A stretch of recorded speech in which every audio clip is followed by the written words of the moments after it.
Croissance et vitalité Tarbes au XVIIIe siècle, ça nous change un peu de ce XVIIe siècle qui a été très difficile finalement. Hein.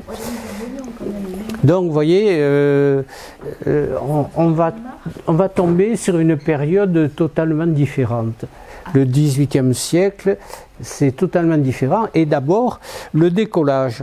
Alors le décollage, en premier, ça va être la croissance démographique.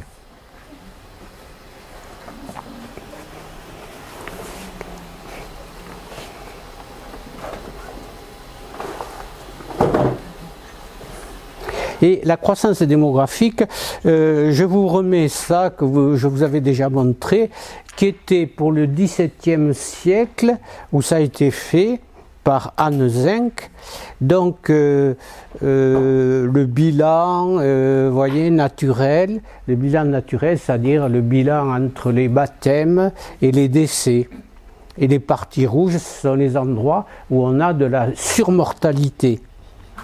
Et vous voyez que fin XVIIe, début XVIIIe, ça a été quand même difficile, même s'il n'y a pas de pic comme en 1693 ou 1669. Si on regarde la suite, au XVIIIe siècle, les pics ne manquent pas, mais c'est la caractéristique de la démographie d'ancien régime, là, hein. La démographie que l'on ne trouve plus du tout, ou peut-être dans certains pays du tiers-monde, mais enfin ils ne sont pas nombreux. Hein.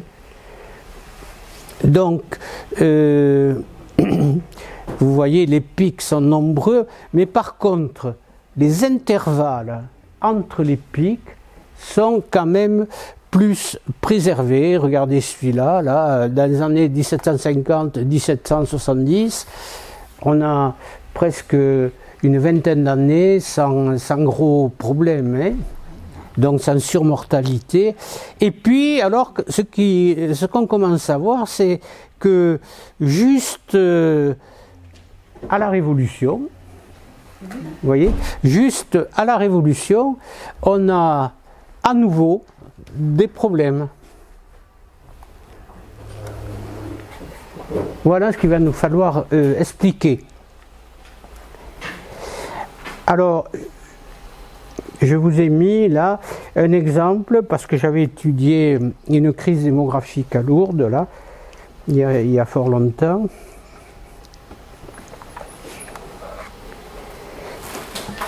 Donc voilà comment ça se présente, hein.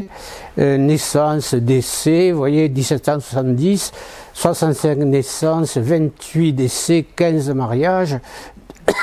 Donc tout va bien. 71 aussi, 72 aussi, 73. Ah, ça commence à s'équilibrer, ou presque, puisqu'on a 64 naissances, 51 décès, 11 mariages, qui est en baisse quand même, hein. Et en 1774, alors, c'est le pic. Vous voyez, 63 naissances et 128 décès. C'était des guerres ou c'était des famines? Non, c'est autre chose. On va essayer de le déterminer. Voilà, si on passe les choses mois après mois, en 1773, 1774, 1775, eh bien, vous constatez que déjà en 1773, il y a quand même un petit problème de surmortalité, là. Et puis, la grosse crise de surmortalité, c'est à l'été. Vous voyez, on est janvier ici, et là, on est en août-septembre. Donc, pendant les plus grosses chaleurs, si vous voulez, il y a ce pic de surmortalité très important. Alors, c'est un exemple parmi d'autres, mais chaque fois que vous avez vu un pic de surmortalité, c'est quelque chose de ce genre, hein. Donc, reste à voir les causes. Alors, j'avais j'avais à l'époque dépouillé les délibérations municipales de Lourdes, qui sont bien conservées. Hein. Et en faisant la mortalité par âge, eh bien regardez, il n'y a pas photo. Hein. Que ce soit 1774 ou même encore 1775, c'est les nourrissons et les jeunes enfants qui sont atteints. Les autres, ça fluctue, mais enfin c'est pas caractéristique. Mais ici, vraiment, c'est caractéristique. Donc ça touche avant tout les jeunes enfants. Et encore, les nouveau-nés, enfin les décès qui se font au moment des accouchements et des nourrissons, alors ces nourrissons, ils ne sont pas comptés exactement. C'est-à-dire qu'on les oublie un peu. Vous voyez, quand ils meurent en cours d'accouchement, par exemple, on ne les marque pas. Donc il y a un sous-enregistrement des nourrissons. Hein.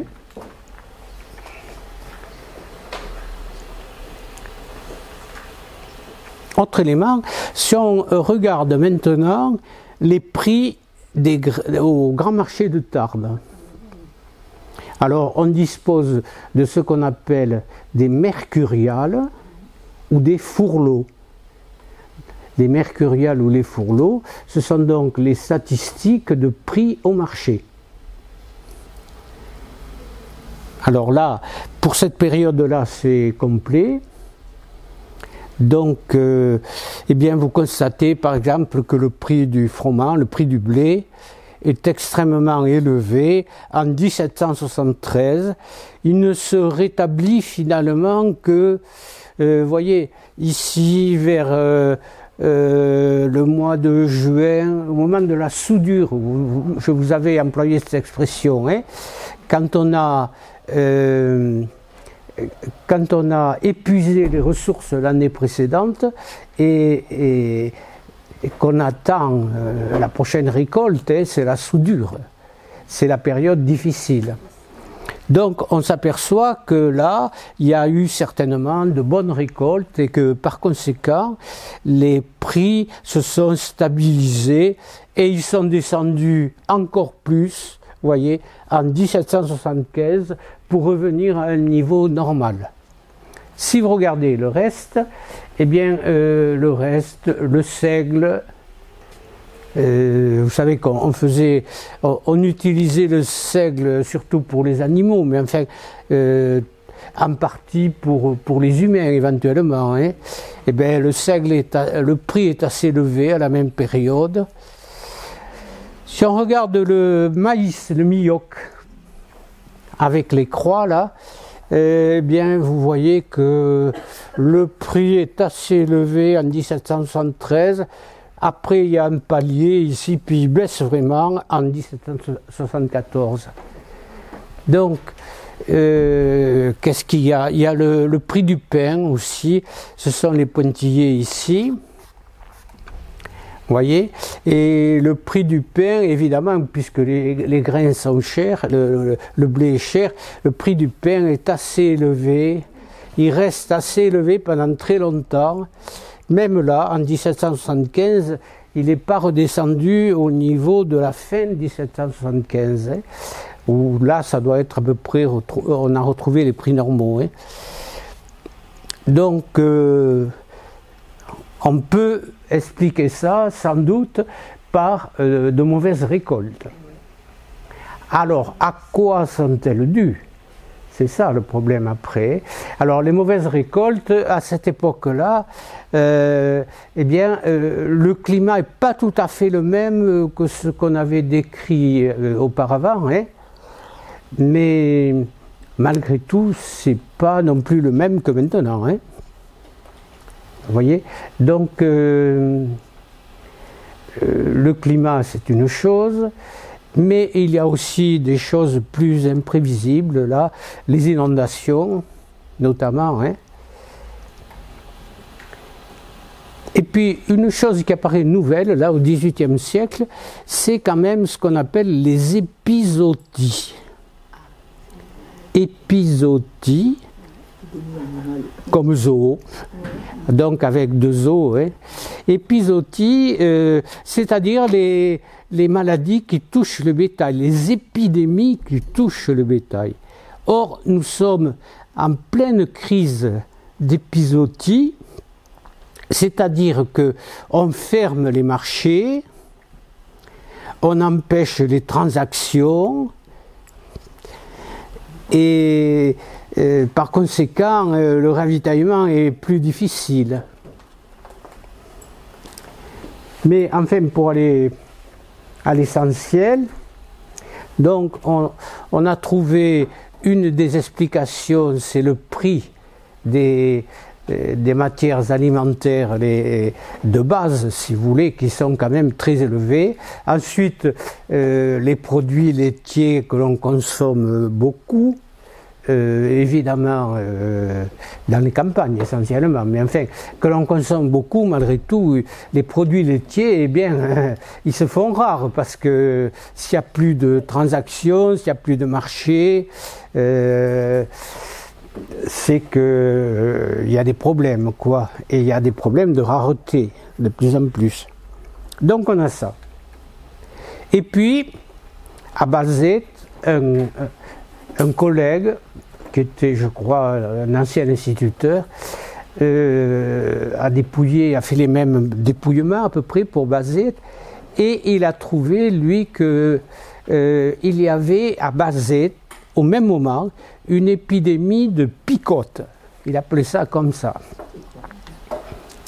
Picote, on ne sait pas très bien ce que c'était, évidemment. Mais enfin, une maladie qui, vraisemblablement, se transmet des animaux à l'homme.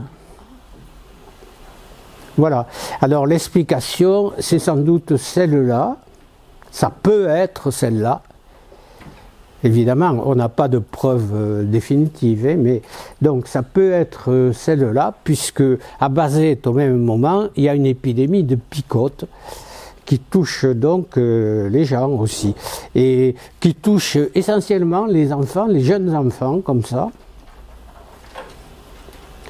Alors, pardon, excuse-moi. Une description de cette picote? Oh, ça, si, on l'a quand même, hein, mais ça ne nous renseigne pas beaucoup. C'est brutal, il y a de la fièvre, et puis en quelques jours, les enfants meurent. Et ça se passe surtout en été. Alors, il y a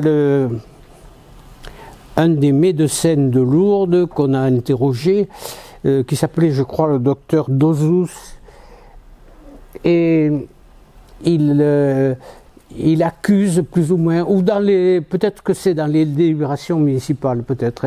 Hein. En tous les cas, ils accusent assez facilement un cloaque. Ce qu'on appelait un cloaque. Il y avait un endroit mal drainé, je crois que c'est à la place du Marcadal ou quelque chose comme ça, et ce cloaque, l'été, dégageait une grande puanteur, c'était plein de vases, plein d'insectes, etc. Donc, on commence à accuser les vapeurs néphitiques, comme ils disaient à l'époque, qui peuvent causer des désagréments aux humains. Bon, mais en tous les cas, l'explication la plus vraisemblable, c'est quand même cette maladie des animaux qui peut se transmettre à l'homme. Et ça arrive, ça quand même, hein. Vous voyez. Donc, voilà pour cette démographie au XVIIIe siècle. Donc, rappelez-vous, des crises, mais entre les crises, de grands intervalles où c'est plutôt calme. Vous voyez, au niveau de la surmortalité.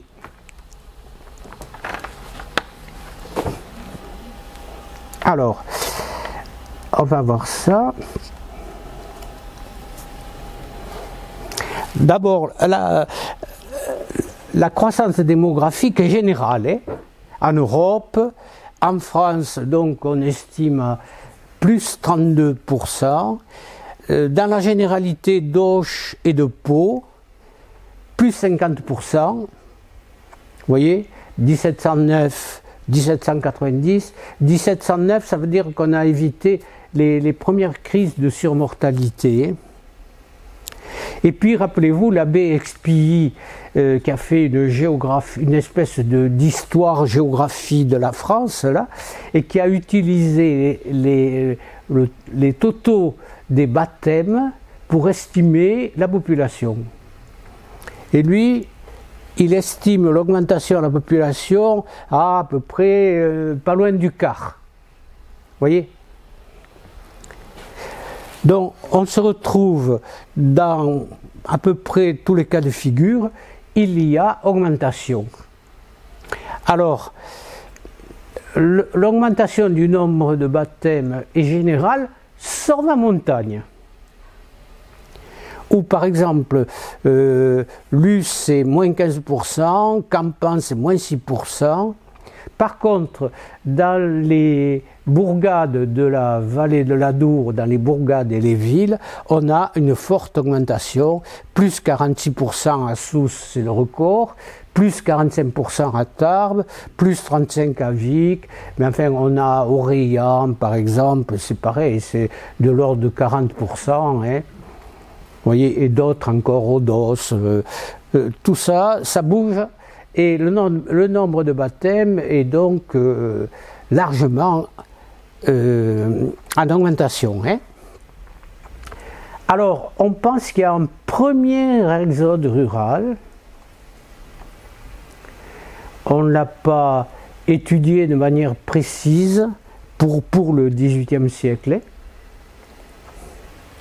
Premier exode rural, c'est-à-dire que les gens commencent à quitter la campagne pour aller dans les villes. Mais dans ce premier exode rural, il semble que les gens ne viennent pas à Tarbes. On a très peu de gens, ça Jean-François Soulet l'avait calculé, il y a très peu de gens qui viennent à Tarbes, s'installer à Tarbes. Où s'installe-t-il alors ? Probablement dans les petits centres les plus proches, c'est-à-dire par exemple Argelès, par exemple Lourdes, donc Saint-Pé peut-être, je ne sais pas. C'est à voir. Hein. Donc vous voyez ça, et c'est l'époque où on a les premiers dénombrements. J'emploie pas le terme recensement, hein. J'emploie le terme dénombrement, parce qu'on se contente le plus souvent de compter le nombre d'habitants. Dans le meilleur des cas, on a une espèce de répertoire par famille en disant telle famille 5, ou 7, ou 9, je ne sais pas. Bon, peu importe. Donc on parle de dénombrement, et dans ces premiers dénombrements, Tarbes, en 1765, dépasse 5000 habitants. Et alors, en 1789, par contre, j'avais fait venir les archives des archives nationales. À l'époque, on pouvait faire venir assez facilement les documents, dans certaines conditions. Hein. La poste fonctionnait beaucoup plus régulièrement que maintenant, disons. Mais il y avait beaucoup de monde, enfin beaucoup de lettres, beaucoup de courriers. Et donc en 1789, 6058 habitants. Donc on semble avoir, à la fin du siècle, dépassé les 6000 habitants. Je vous rappelle qu'on est parti de la fin du XVIIe siècle, quelque chose comme 3500. Hein. Donc vous voyez, une augmentation vraiment, semble-t-il, assez conséquente. Hein. Alors on a, parce qu'il y a une enquête épiscopale de l'évêque de Tarbes, où il demande à chaque église, enfin à chaque paroisse, de recenser le nombre de communiants. Le nombre de communiants à Tarbes, c'est 4200. 1200 à la Cède, 3000 à Saint-Jean. Alors, le nombre de communiants, c'est-à-dire ceux qui ont plus de 14 ans. Difficile d'estimer à partir de là combien ça fait au total. Grosso modo, ça doit faire un peu plus de 5000 quand même, hein, 4200 communiants, donc ça doit faire dans les 5000, 5000 et quelques.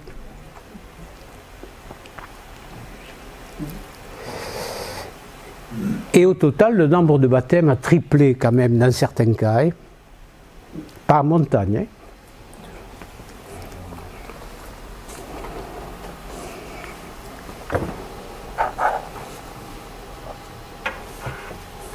Alors, l'autre facteur capital pour expliquer cette augmentation de population, donc il y a augmentation des naissances, moins de crises de surmortalité, mais surtout une baisse générale de la mortalité. À quelques exceptions près, quand même, 1706-07, vous voyez, ou 1784-86 en particulier. Dans la région, hein. Parce qu'en France, il y a aussi la crise qui a mené la Révolution, si vous voulez, c'est-à-dire 1788, etc. Et comme je vous l'ai expliqué, les périodes de répit sont plus longues, plus nombreuses qu'au XVIIe siècle, surtout dans la deuxième moitié du siècle.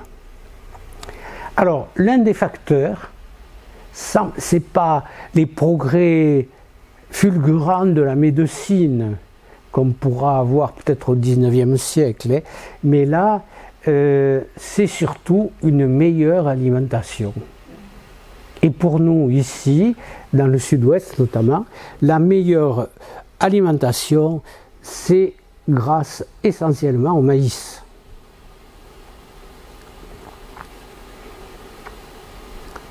Alors le maïs a été introduit sans doute par des évêques et en particulier par l'évêque de Mont-de-Marsan, enfin des Landes.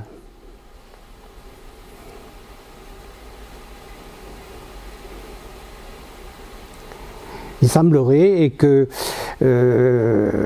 les évêques de Tarbes ont suivi le mouvement, mais ils n'ont pas été précurseurs, hein, ils ont suivi simplement. Hein. Et ils ont suivi de telle sorte qu'en 1700 apparaissent les premières cotations du maïs sur le marché de Tarbes. Alors, si ça apparaît en 1700, ça veut dire qu'il y a peut-être une vingtaine d'années au moins que le maïs est un petit peu cultivé par-ci par-là. Hein. On fait des essais, puis on goûte les aliments issus du maïs, vous voyez, des choses comme ça. Hein. Alors il va s'y ajouter aussi une autre plante américaine, c'est-à-dire le haricot. Et les tiges de maïs qui servent de support aux haricots grimpants, c'est quelque chose de traditionnel à partir de ce moment-là. Et le haricot a quelque chose de bien aussi pour équilibrer l'alimentation, c'est que le haricot, ce sont des lipides, des matières grasses végétales. Donc, ce qui est les matières grasses manquaient quand même dans l'alimentation parce que la consommation de viande était quand même peu importante. Hein.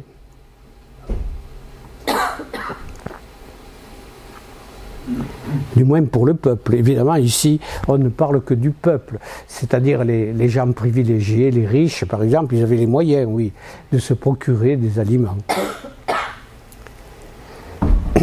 Donc il y eut des chertés, comme je vous l'ai montré pour Lourdes, et donc ces chertés s'expliquent par les mauvaises récoltes, les épizooties, les grêles, les inondations, les spéculations.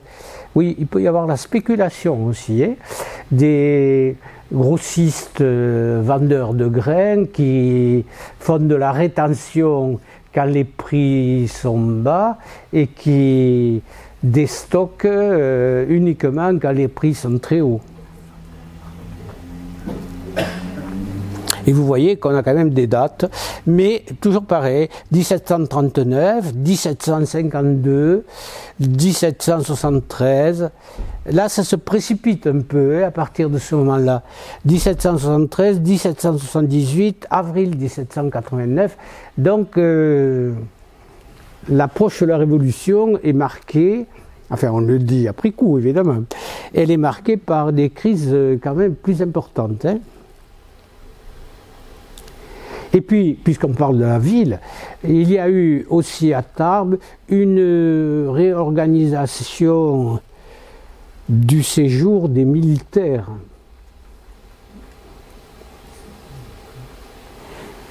Et on dit même que quand l'armée partait pour Fontarabie, les Tarbais ont fait des bénéfices. Ça c'est tout à fait nouveau, oui. On dit ça. Donc là, le séjour des militaires a rapporté de l'argent pour une fois. Hein. Voilà ce qu'on dit. Ça c'est tout à fait nouveau. Mais il faut vous dire une chose, quand même, je ne sais pas si j'avais eu le temps de vous le dire, c'est que les dettes, vous vous rappelez que Tarbes croulait sous les dettes. La moitié des dettes a été supprimée du jour au lendemain par l'autorité royale. Alors ça s'est passé bien avant. Hein.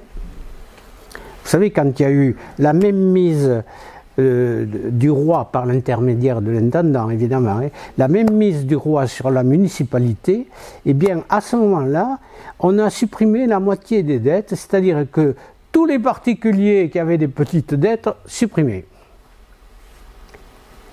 Vous vous rendez compte, hein, ça va chercher loin. Hein. Donc, la situation des finances est bien meilleure. C'est pas, attention, hein, c'est pas quelque chose de très bon, mais enfin, la situation des finances est bien meilleure. Alors, il y a un autre facteur qui explique les progrès démographiques, hein, c'est l'immigration. Donc, augmentation des naissances, diminution de la mortalité, et puis accueil de nouveaux immigrants, d'une nouvelle population qui va s'intégrer. Alors là, c'est pas moi qui l'ai fait, mais c'est Jean-François Soulet. Par exemple, au milieu du XVIIe siècle, on se sert pour ça des nouveaux mariés. Parce que pour les nouveaux mariés, on indique d'où ils sont, de quel diocèse ils sont, et éventuellement de quelle paroisse. Parce qu'il faut des papiers, vous savez, il faut un certificat de religiosité. Voilà, diocèse de départ de l'immigrant. Hein? Et alors, au milieu du XVIIe siècle, 82% des nouveaux mariés sont originaires de Tarbes et de sa périphérie, et 5% seulement de l'extérieur de la Bigorre. C'est pas beaucoup. 5%. En 1766-68, on a à peu près 20% d'immigrants venant de l'extérieur. Hein, de l'extérieur.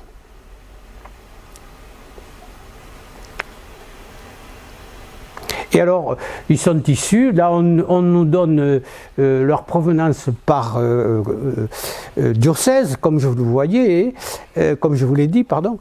Donc les diocèses voisins, c'est Auch, c'est le Comminges, Saint-Bertrand de Comminges, vous voyez, c'est l'Escar, ici. Et par conséquent, là, 20%, ça commence à être une proportion qui a beaucoup augmenté quand même. Hein. Mais la montagne est très peu représentée à Tarbes encore. Hein. Et en 1806, donc, là, c'est encore un dénombrement, mais c'est l'époque napoléonienne, l'organisation est meilleure quand même, hein. C'est pas le dénombrement du XVIIIe siècle quand même, hein. Donc on a gardé des archives là, hein. En 1806, donc Tarbes atteint 8000 habitants. Il y a un palier qui est franchi, vous voyez, on est passé, 6 000 à 8 000. voilà, on est passé de 6 000 à 8 000 d'après les derniers chiffres là.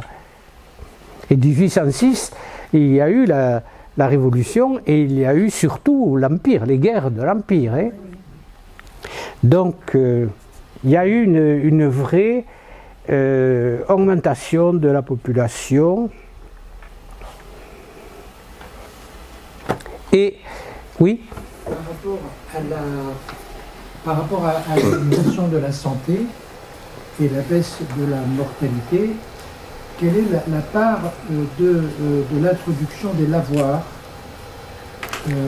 dans un but d'éviter la propagation des microbes? Bonne question, parce que je ne sais pas y répondre. Non, mais ça a dû contribuer, c'est sûr. Mais pour moi, les lavoirs, c'est davantage 19e siècle, non? Je ne sais pas, hein, je ne sais pas. Je ne sais pas. Parce que quand on visite, par exemple, à Montgaillard, oui, les lavoirs de Montgaillard et les explications, on voit bien qu'il y a une politique de santé publique qui se développe, enfin qui apparaît. Pour l'eau. Oui, par l'eau, oui. Pour l'eau. Oui. Pour la qualité de l'eau, effectivement. Oui. Pour moi, c'est surtout 19e. Mais enfin, si je peux me permettre, oui. Pour rebondir sur votre question, en fait, le lavage du linge, il était assez peu fréquent. On parle de 1 fois par an, 2 fois par an, voire 3 fois par an. Oui, bien sûr. Donc, en termes de prophylaxie, on peut s'interroger sur la... Non, mais c'est un échange. C'était mieux qu'avant. Oui, sans doute. Et puis, on va vraiment s'en occuper au 19e siècle en installant les fontaines aussi, dans tous les quartiers. Vous voyez? Et puis alors, le réseau d'eau potable, ce sera beaucoup plus tard, là, fin 19e. Hein. Mais là, on a bien des archives, là. Hein. Oui, pour ces périodes-là. Hein. Donc, l'aménagement urbain, eh bien, il y a davantage de monde à Tarbes, donc la nécessité d'aménager va se faire sentir. Et l'aménagement dépend d'abord des intendants, parce qu'ils surveillent étroitement tous les projets importants de la municipalité, comme on l'a dit. Alors, les intendants, ils sont au départ à Bordeaux, on l'avait vu, puis ils sont quelque temps à Montauban, puis ensuite ça va être Pau et Auch.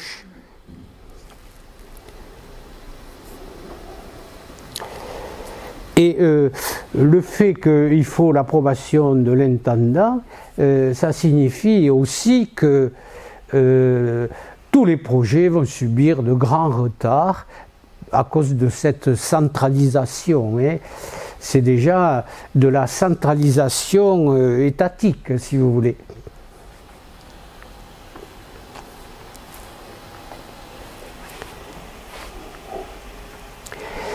Et on peut, vous avez sans doute entendu parler de l'intendant d'Étigny, qui a été intendant d'Auch entre 1751 et 1766. On lui attribue beaucoup de choses qui ne sont pas forcément faites, mais enfin, d'Étigny notamment favorisa la transformation de la ville. Hein. Donc 1751-1766, vous savez qu'à Luchon, vous avez les allées d'Étigny, et qu'on lui attribue la plupart des routes. Des routes du XVIIIe siècle, là, sont de lui, dans le Hondy. En réalité, c'est plus difficile à dire parce que dans les routes, n'oubliez pas qu'il y avait des corvées royales pour les routes. Alors quelquefois, on commence un bout de route, on ne sait jamais quand ça finit. C'est comme certains projets municipaux, surtout au XIXe siècle. On a les projets d'architectes, on a les plans d'architectes, on a les descriptifs, tout ce que vous voulez. On ne sait jamais si ça s'est fait ou pas. Parce que ça met des années à être réalisé. Donc là, c'est pareil. Hein.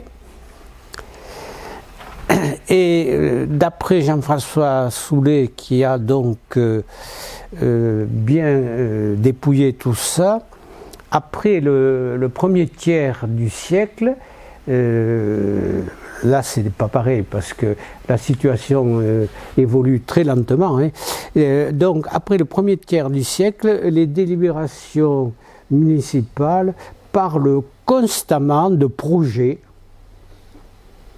qui sont moins freinés donc au XVIIe siècle par le manque de financement. Rappelez-vous qu'on avait déjà parlé, par exemple, de construire une halle au XVIIe siècle. Mais avant de construire une halle, il faut la financer. Et puis alors, il y a beaucoup de riches particuliers qui font construire des hôtels particuliers, comme on dit. Hein. Il était de bon ton pour les riches à l'époque d'avoir une maison de ville et une maison à la campagne. Déjà.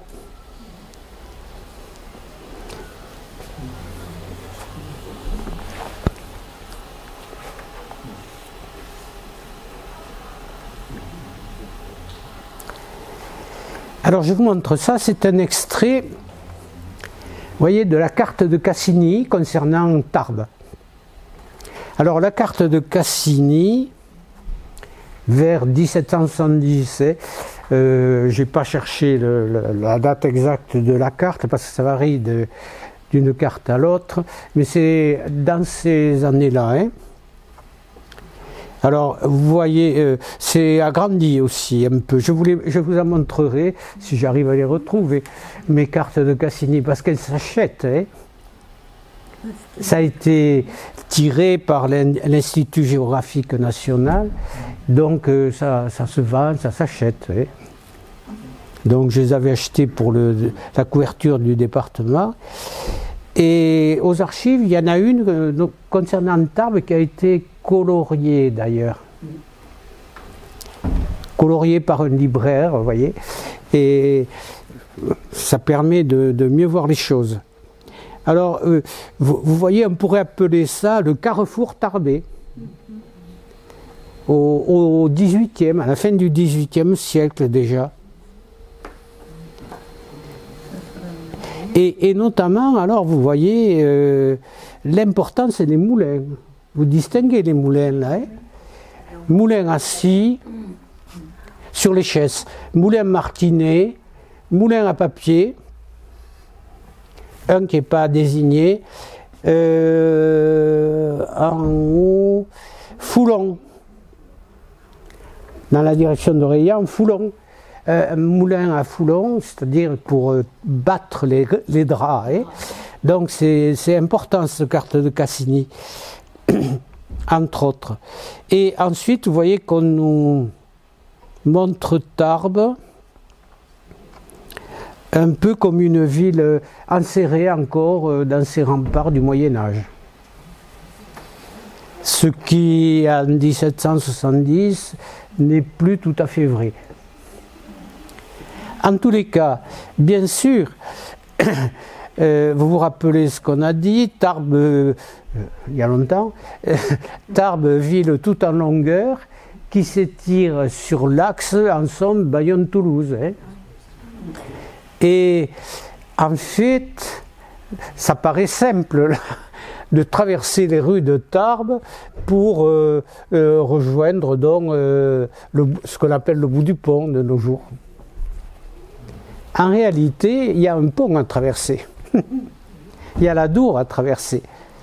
Et la grande question de cette époque-là, ça va être la construction du pont de la Dour. 1735, on va dire.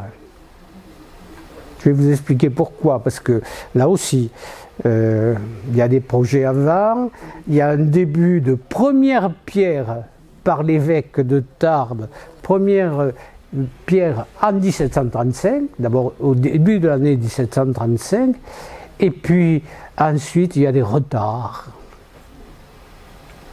Et il y a des problèmes de financement, parce que c'est un gros ouvrage là quand même. Hein. Et il sera achevé en quelle année? Dans les années 1750. Mais déjà, je crois que c'est en 1766, il y a quelqu'un au conseil municipal qui dit que le pont menace ruine.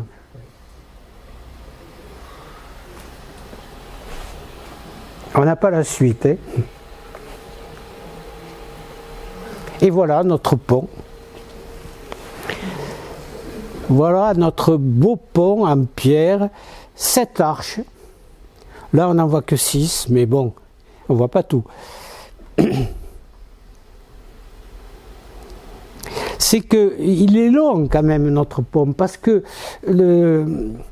la Dour est très large, oui, effectivement, parce qu'il y a de nombreux chenaux qui se croisent, qui se recroisent, qui changent à la moindre crue importante, vous voyez, des bancs de sable, enfin tout ça. On le voit là un peu. Hein.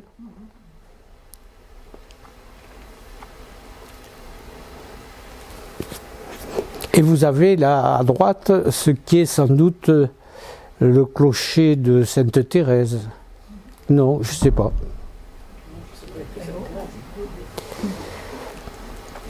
Il y a les Carmes pas très loin là, si on descend sur Tarbes. Oui, ben c'est ça, oui. C'est ça. Ça doit être ça, alors. Je sais pas, on ne sait pas très bien comment l'orienter, ni rien, parce que est-ce que c'est le côté Tarbes qui est ici ou le côté Tarbes qui est là-bas, on ne sait pas très bien. Oui, non, là on est côté Séméac et puis on voit Tarbes au fond. Sans doute, sans doute. C'est le plus plausible. Et alors, comme dans ces lithos du XVIIIe siècle, là, vous avez évidemment un paysage agreste, des troupeaux qui paissent, des pâtres, des femmes en tenue traditionnelle apparemment, des laveuses, sans doute.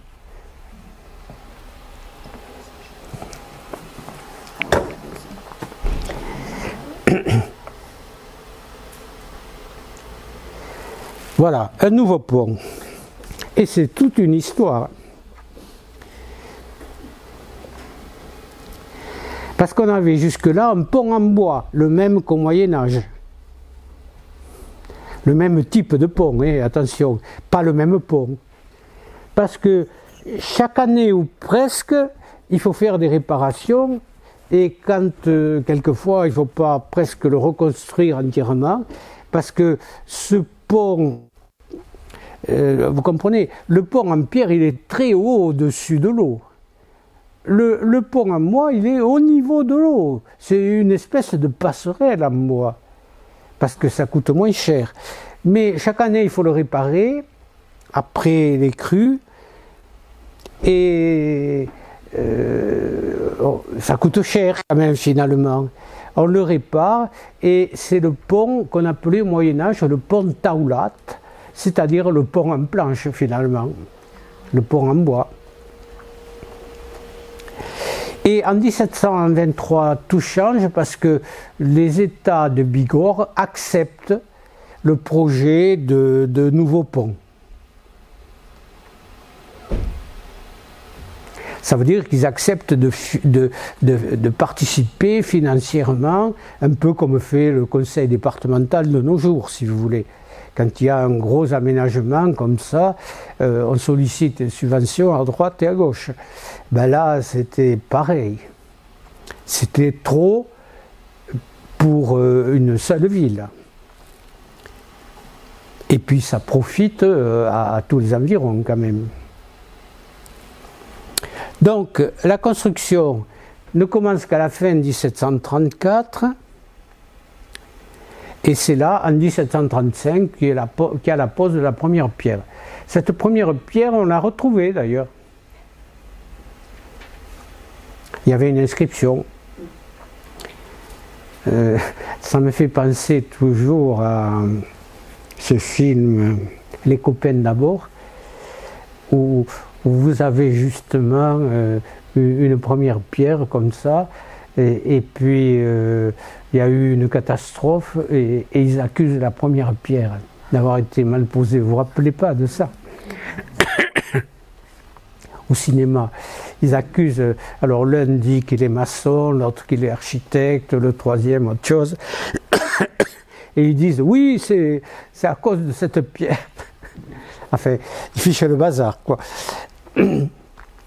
Donc en fait, la construction commence avec retard parce qu'elle a été acceptée difficilement par l'intendant, et manque de chance, en 1736, il y a de très fortes crues qui changent le cours, comme je vous l'ai expliqué.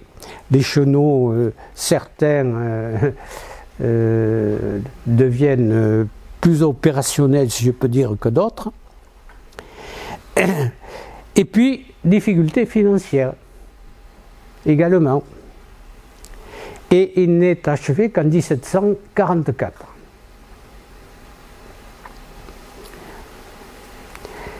Et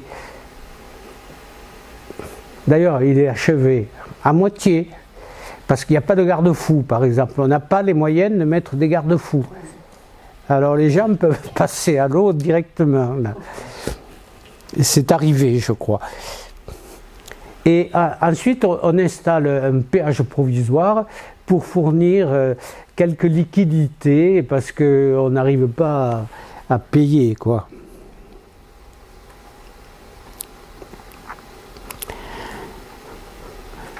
Alors, il faut voir ce qu'on disait à Tarbes, parmi les édiles, là,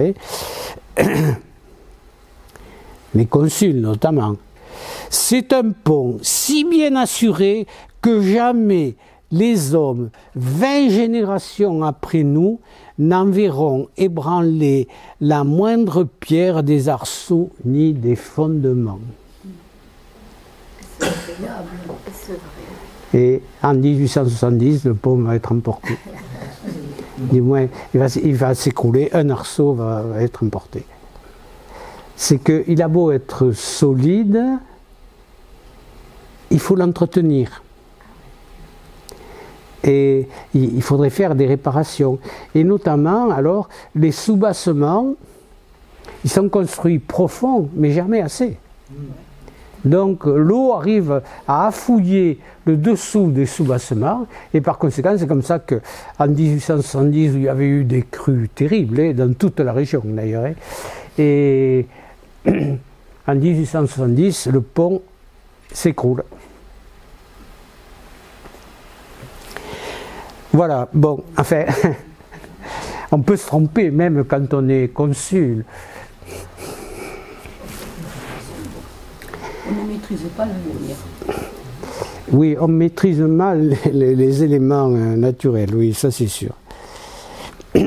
Bon, en tous les cas, à partir de là, il va y avoir, enfin à partir de là, entre autres, il va y avoir donc un effort particulier pour paver les rues de la ville.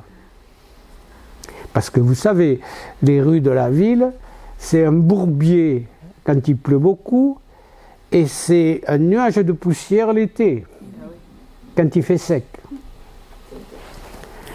Et notamment, là, on va commencer à paver, on va faire une route directe vers le pont, voyez, celle qui existe. Donc l'avenue de la Marne, hein, et on va la paver. Et on va même y planter des ormeaux, tant qu'à faire. Il faut embellir la ville aussi. Donc ça c'est la grosse réalisation de ce début XVIIIe siècle. Hein. On va dire 1735, le pont.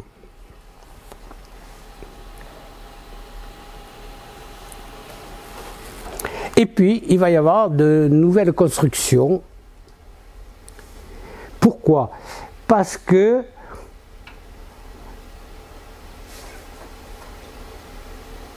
les élus municipaux vendent des terrains de la ville. Ils vendent des terrains de la ville à des particuliers, une espèce de lotissement avant la lettre, si vous voulez.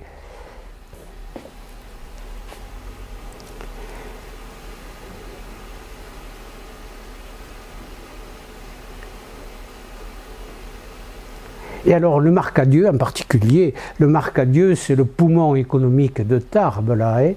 Donc le Marcadieu avec ses marchés, avec ses foires, avec tout le trafic que ça engendre, tous les commerces qui sont installés là, etc. Et sans compter les moulins. Donc ça devient aussi le quartier un peu industriel de la ville, quoi. Hein. Manufacturier, il vaut mieux dire qu'industriel. Hein. Donc, pavement de la partie nord, et puis surtout vente de terrain à bâtir dans la partie sud de la place. Alors si vous regardez actuellement, il y a quand même pas mal de petites maisons un peu étroites là, qui doivent occuper des emplacements de l'époque peut-être. Peut-être, hein. C'est à contrôler quand même tout ça. Hein.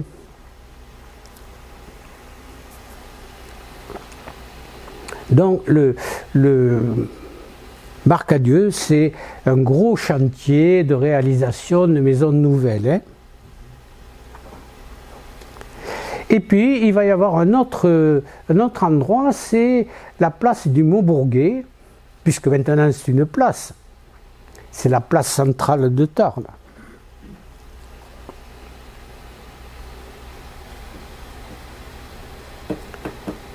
Et alors, au Maubourguet, là aussi, non pas au centre de la place, bien sûr, mais sur la périphérie. Hein. La ville va également, à plusieurs reprises, elle fait des concessions en 1741, en 1762, concessions de terrain, donc. Hein.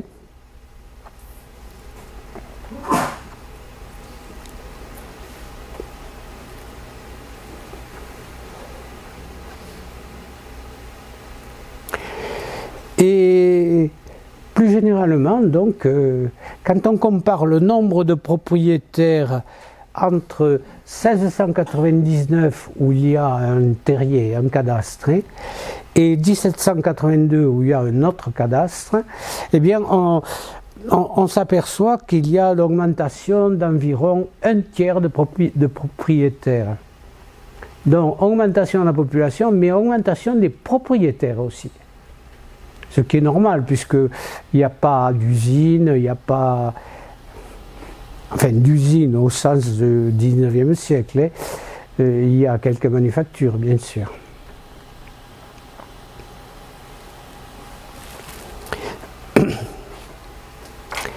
Et on s'aperçoit qu'en plus du Marcadieu, particulièrement dynamique, du Maubourguet où il y a beaucoup de concessions quand même, eh bien le nombre de propriétaires augmente beaucoup au quartier Marciac et Mateloux.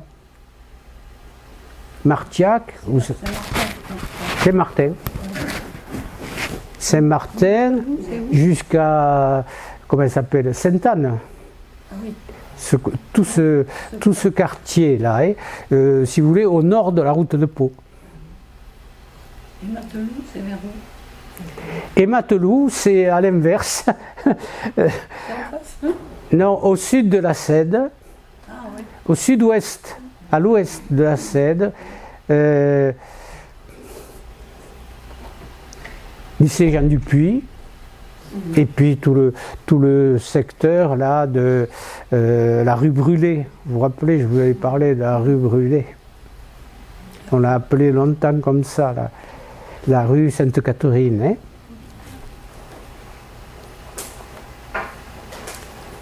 Donc, vous voyez, on commence à aménager sérieusement la ville.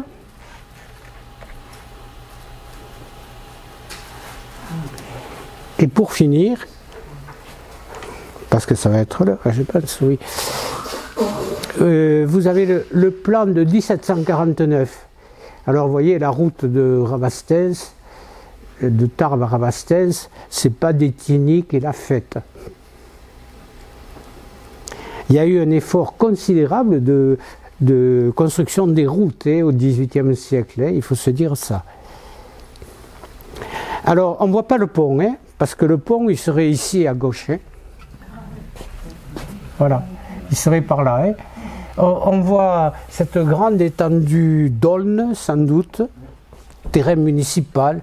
Donc, c'est sans doute dans ces secteurs-là que la place du Marcadieu va être lotie. Mais d'après ce que j'ai vu là, le plan il est de 1749, le projet de route, mais en réalité ça reflète la situation à peu près dans les années 1730. Les choses nouvelles ne sont pas marquées. Par exemple, vous avez encore toutes les fortifications là. Vous voyez, on voit une porte, par exemple, la porte du Bourg-Vieux. Ici, la porte du Bourg-Neuf, ce n'est pas très évident. Mais ensuite, vous avez ici à l'angle, par exemple, une tour. Et là, vous avez, semble-t-il, des tours aussi. Vous voyez? Donc, si on regarde en détail, on voit encore les fortifications. Et bien sûr, l'une des premières choses que vont faire les édiles municipaux, c'est de supprimer les fortifications. Parce que si on veut favoriser la circulation à Tarbes, il n'y a que ça à faire. Supprimer les portes, parce que les portes c'est très étroit pour la circulation. Et par conséquent, combler les fossés aussi. Mais on verra ça la saison prochaine. À quoi correspondent ces deux figures géométriques en bas à gauche, c'est-à-dire un rectangle qui superpose un carré là Ça et ça. Cette emprise correspond à quoi? Eh bien, ça correspond à des parcelles qui sont sur l'emplacement des haras à peu près. C'est ça, oui. Mais ça n'a rien à voir. Il n'y a pas de haras au sens propre là encore. C'est des futurs terrains fouled? Bon, terrain full, non. Non. Ouais. Les terrains full. Oui, le départ de la rue Brûlé. Ouais. Voilà. C'est ça. Donc, situation, on attendait davantage, par exemple, d'indications sur les nouveaux lotissements. Mais bon, ça s'est fait progressivement aussi. Et alors, où se situe la cathédrale sur ce plan? Cathédrale. Ah, c'est ça, oui. Ouais. Là. Et là, par exemple, je vous l'ai montré en photo l'autre jour, c'est le nouveau bâtiment qui a été construit pour l'instruction des futurs prêtres. Le séminaire, bien sûr. On voit les pointillés sur les arbres du parc. Oui. Ça, ce sont les arbres probablement à l'emplacement du Prado, oui. C'est pour ça qu'ils en ont fait une promenade aussi à cette époque-là. Mais on y reviendra la saison prochaine, si vous êtes là, et moi aussi. Bon, eh bien, on va en rester là alors. Et il y a un autre cours à la fin de l'année. Il n'y a plus d'autres cours. Hein. Là, c'est le dernier. C'est le dernier des derniers. Vous êtes en vacances. Sautez de joie si vous voulez. Si cette vidéo vous a plu, vous pouvez nous rejoindre à l'Université du temps libre de Tarbes et de Bigorre à l'adresse utl-tb.info. Vous pouvez aussi nous encourager en cliquant sur le pouce vers le haut. Les commentaires de soutien sont également les bienvenus. Et n'oubliez pas, si ce n'est déjà fait, de vous abonner. Merci et à bientôt.